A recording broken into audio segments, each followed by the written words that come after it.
Allahu Allahu Allahu Allah Allahu Allahu Allahu Allah. السلام عليكم ورحمة الله وبركاته. إن الحمد لله الصلاة والسلام على سيد الرسل وخاتم الأنبياء والمرسلين. إن الله وملائكته يصلون على النبي يا أيها الذين آمنوا صلوا عليه وسلموا تسليما. اللهم صل على محمد وعلى آل محمد كما صليت على إبراهيم وعلى آل إبراهيم إنك حميد مجيد.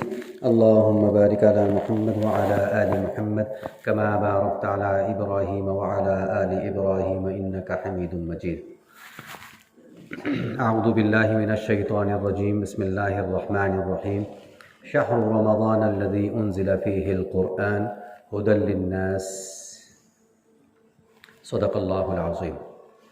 انتہائی قابل عزت و تکریم میرے بزرگوں، نوجوان دوستوں، صاحب و ساتھیوں، شعبان المعظم کا مبارک محتشم مہینہ آہستہ آہستہ اپنی انتہاؤں کی طرف ہے. ماہ مقدس کی آج 25 تاریخ ہے اور 4-5 دن کے بعد رمضان المبارک کا برکتوں والا، عافیتوں والا، رحمتوں والا مہینہ شروع ہونے والا ہے. اللہ رب العزت کی بارگاہ میں دعا ہے کہ اللہ تبارک و تعالی ہمیں آنے والے مبارک محتشم مہینے کی صحیح معنوں میں قدردانی کرنے کی توفیق نصیب فرمائے اور اپنے اس آنے والے رمضان المبارک کے وقت کو قیمتی بنانے کی توفیق نصیب فرمائے. حضور علیہ الصلوۃ والسلام کی دعاؤں میں ہمیں یہ بات ملتی ہے کہ جب آقا علیہ الصلوۃ والسلام رجب کا چاند دیکھ لیتے تھے اس وقت سے دعائیں شروع کر دیا کرتے تھے. کس بات کی؟ رمضان تک پہنچنے کی. آپ صلی اللہ علیہ وسلم کی دعاؤں میں ایک دعا یہ ہے: اللہم بارک لنا فی رجب و شعبان وبلغنا رمضان. اے اللہ ہمارے لیے رجب اور شعبان میں برکت عطا فرما اور ہمیں خیر و عافیت کے ساتھ رمضان تک پہنچا دے. یہ آقا علیہ الصلوۃ والسلام کی دعاؤں میں سے ایک دعا ہے. تو جو عمل نبی علیہ الصلوۃ والسلام فرما رہے ہیں اس کا بنیادی مقصد یہ ہے کہ وہ تعلیمات اصل میں ہمارے لیے ہیں کہ ہم بھی ان تعلیمات کو اس طریقے سے اپنانے والے ہوں. مجھے آپ کو یہ سوچنا ہے کہ یہ جو دعا ہے حدیث کی چھوٹی سی، کیا ہم اس کا اہتمام کرتے ہیں؟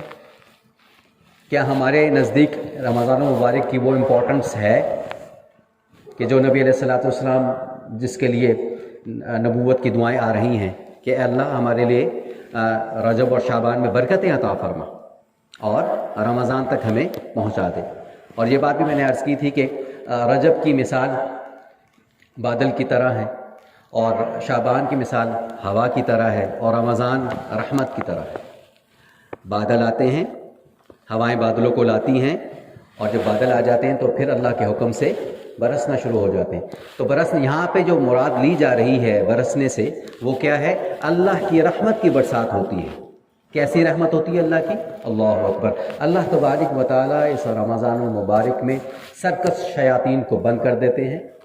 اعمال کی جو ویٹ ہے اس کو بڑھا دیتے ہیں کہ عام دن میں ہم ایک نماز پڑھیں، ایک ہی نماز کا ثواب ہے. مسجد میں جا کے پڑھیں تو وہ ایک علیحدہ حساب کتاب ہے.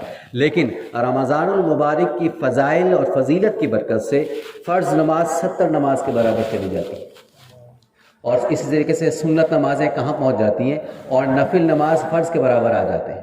تو اللہ تبارک و تعالیٰ ہر چیز کا اعمال کا جو ویٹیج ہے اس کو بڑھا دیتے ہیں اور اس میں اگر اخلاص شامل ہو جائے تو پھر اللہ اکبر اجرہم بغیر حساب. اللہ کی رحمت بے حساب ہو جاتی ہے. اب اللہ کی رحمت برستی ہے، اس رحمت کو ہمیں کیسے حاصل کرنا ہے یہ بات سوچنے والی ہے کہ رمضان المبارک کو ہم غفلت میں نہ گزاریں بلکہ رمضان المبارک کا جیسے حق ہے اس کے لیے ویسے دعائیں بھی کریں کہ یا اللہ اس میں جو تیری منشا ہے ہمیں وہ عطا فرما دے، وہ عمل کرنے کی توفیق نصیب فرما کہ جس سے تو راضی ہو جائے، جس سے تو راضی ہو جائے. ہم کلمہ پڑھتے ہیں لا الہ الا اللہ محمد الرسول اللہ. تمام حضرات محبت سے پڑھ لیں لا الہ الا اللہ محمد الرسول اللہ. اب اس میں جو لا الہ الا اللہ ہے یہ کیا ہے؟ یہ عقیدے کی چینج ہے کہ کسی سے کچھ نہیں ہوتا، صرف ایک اللہ ہی سے ہوتا ہے، صرف ایک اللہ ہی سے ہوتا ہے. میرے نفع نقصان کا مالک کون؟ اللہ. میرے رزق کا مالک کون؟ اللہ. مجھے راحت سکون دینے والا کون؟ اللہ. میرے اوپر تکلیف آئے، حالات آئیں، اس کو بھیجنے والا کون؟ اللہ. جب اللہ ہی کے اختیار میں سب کچھ ہے تو پھر ہم اللہ کے کیوں نہ بنے کہ جہاں سے مسئلے حل ہونے، جہاں سے مسئلے حل ہونے. اچھا، اس کا دوسرا پارٹ محمد الرسول اللہ. محمد الرسول اللہ کیا ہے؟ یہ طریقوں کی تبدیلی ہے کہ کسی بھی عمل میں، کسی بھی معاملے میں اپنی مرضی نہیں چلے گی. مرضی چلے گی تو کس کی چلے گی؟ محمد الرسول اللہ. حضور نبی کریم رؤوف الرحیم صلی اللہ تعالیٰ علیہ وسلم کا طریقہ ہوگا تب کامیابی ملے گی.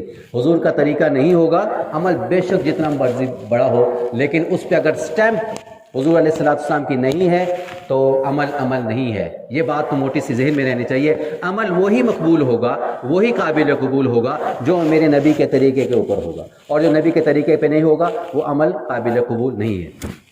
رمضان المبارک میں اللہ کی رحمت برس رہی ہے. میں اور آپ اچھی طریقے سے یہ بات جانتے ہیں. باہر اگر لان میں بارش ہو رہی ہے اور بڑی تیز بارش ہو رہی ہے، اور میرا جی چاہتا ہے یا آپ کا جی چاہتا ہے کہ آپ وہاں سے کوئی برتن کو بھرنا چاہیں، کوئی جگ بھرنا چاہیں، کوئی برتن بھرنا چاہیں، تو آپ کو کیا کرنا پڑے گا؟ بارش میں جا کے اس برتن کو سیدھا رکھنا پڑے گا تاکہ اللہ کی رحمت جو ہے وہ اس میں آتی چلی جائے. آدھے گھنٹے کے بعد آپ گئے اور آپ نے وہ برتن اٹھا لیا، بھرا ہوا تھا، مسئلہ حل ہو گیا. لیکن اگر اس میں کوئی باہر گیا اور اس نے برتن جا کے جو رکھنا تھا سیدھا اس نے الٹا رکھ دیا اور 1 گھنٹے کے بعد گیا، تو آپ کا کیا خیال ہے؟ وہ برتن بھر جائے گا؟ نہیں بھر جائے گا. بھرنا تو دور کی بات ہے، اس کے اندر کا حصہ بھی گیلا نہیں ہوگا. کیوں؟ اس لیے کہ اس کی پوزیشن ٹھیک نہیں ہے، اس برتن کی پوزیشن ٹھیک نہیں ہے. اللہ کی رحمت تو برس رہی تھی، لیکن اس برتن کی پوزیشن نہ ٹھیک ہونے کی وجہ سے اللہ کی رحمت اس میں آئی نہیں. تو اب کہنا میں یہ چاہتا ہوں کہ اللہ کی رحمت تو رمضان میں برسے گی، بے تحاشا برسے گی، لیکن ہمیں اپنے دل دماغ کے برتن کو سیدھا رکھنا ہے، سیدھا رکھنا ہے. جب دل دماغ کا برتن سیدھا ہوگا تو اللہ کی رحمت آتی چلی جائے گی، آتی چلی جائے گی، آتی چلی جائے گی. اور اگر یہ برتن ہی الٹا ہو گیا، الٹے سے مراد یہ ہے کہ غفلت میں رہا اور اس کو اس طریقے سے امپورٹنس نہ دے سکا، تو پھر کیا ہوگا؟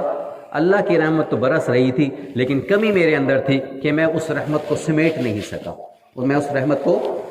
سکا. تو ایک بات تو یہ ہے کہ اللہ کی رحمت بے شک برسے گی اور انتہاؤں پہ ہوگی، لیکن مجھے اپنے آپ کو صحیح کرنا ہے، ہم سب کو اپنے آپ کو صحیح کرنا ہے. اور اس وقت جو حالات بنے ہوئے ہیں مجموعی طور پر پورے عالم اسلام کے، پوری دنیا کے، اس میں بھی ضرورت اس بات کی ہے کہ ہم اللہ کے حضور رجوع کریں، اللہ کے حضور توبہ کریں، اپنے گناہوں پہ توبہ طائب ہوں، اللہ سے معافی مانگیں. یہ مسئلے سارے معافی کے ساتھ مشروط ہیں، جڑے ہوئے ہیں، اللہ سے تعلق کے ساتھ جڑے ہوئے ہیں. جب اللہ کے ساتھ تعلق ہمارا مضبوط ہوگا تو اللہ رب العزت، جو حالات کہاں سے آتے ہیں؟ اللہ کی طرف سے آتے ہیں. حالات کو دور کرنے والا کون ہے؟ اللہ ہی ہے.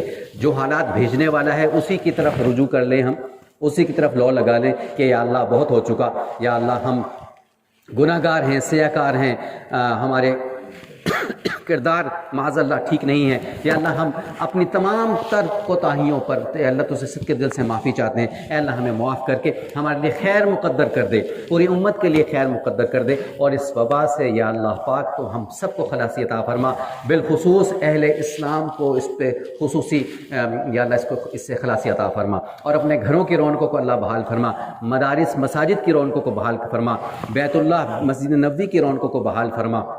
یہ اللہ سے دعائیں کرنے کا مواقع ہیں، اور یہ رمضان المبارک ہمیں یہ ترغیب بھی دیتا ہے کہ ہم اپنی دعاؤں کا جو پیریڈ ہے، ٹائم ہے، اس کو بڑھا دیں، اللہ سے مانگنے کے ٹائم کو بڑھا دیں.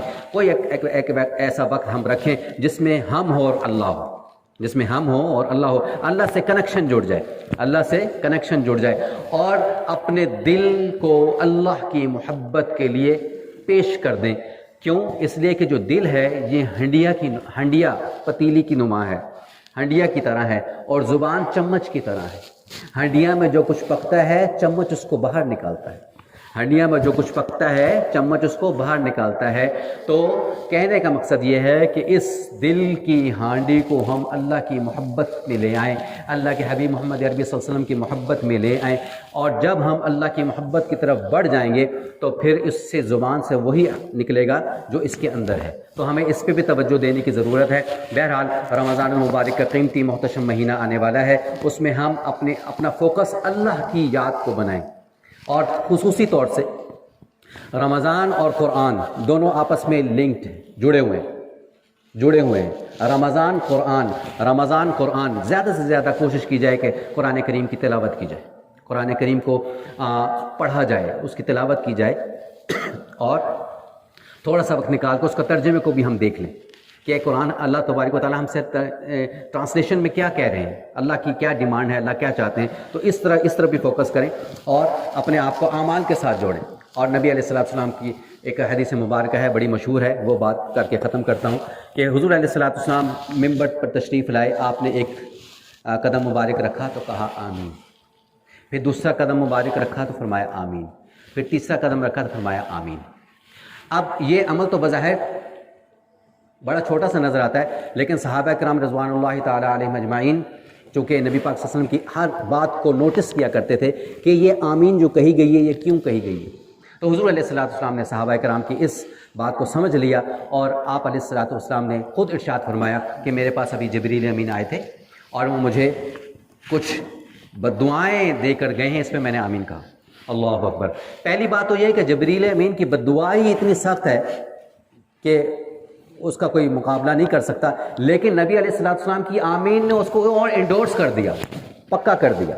کیا دعائیں کی ہیں کہ جس شخص کی زندگی میں رمضان المبارک کا محتشم مہینہ آئے اور وہ غفلت میں گزار دے اور اللہ کو راضی نہ کرا سکے تو وہ شخص ہلاک ہو جائے، یہ بددعا تھی۔ اس پہ نبی علیہ السلام نے فرمایا آمین۔ تو یہ کتنی بڑی سخت قسم کی بددعا بن گئی۔ پھر ایک اور سٹیپ پہ قدم رکھا کہ جس شخص کی زندگی میں اس کے والدین آئے اور وہ ان کو راضی کر کے دنیا سے نہ گیا، وہ بھی ہلاک ہو جائے، آپ صلی اللہ علیہ وسلم نے فرمایا آمین۔ اب یہ دیکھیں کتنی بڑی سخت قسم کی بددعا بن گئی۔ اور تیسری بات یہ فرمائی کہ جس شخص کے سامنے میرا نام گرامی، اسم گرامی محمد الرسول اللہ صلی اللہ علیہ وسلم آئے اور وہ مجھ پہ درود نہ بھیجے، وہ بھی ہلاک ہو جائے، آپ نے فرمایا آمین۔ تو اب یہ تین ایسی بددعائیں ہیں کہ اگر صرف جبریل امین ہی کر دیتے تو بہت کافی تھا، لیکن حضور علیہ السلام کی آمین نے اس کو اور پکا کر دیا۔ تو ہمیں اس حوالے سے بھی سوچنے کی ضرورت ہے کہ ہم اپنے وقت کو قیمتی بھی بنائیں اور رمضان المبارک کی قدردانی بھی کریں۔ اللہ تعالیٰ سے دعا ہے کہ اللہ تعالیٰ ہمیں اس کی فکر سمجھ عطا فرمائے۔ وآخر دعوانا الحمدللہ۔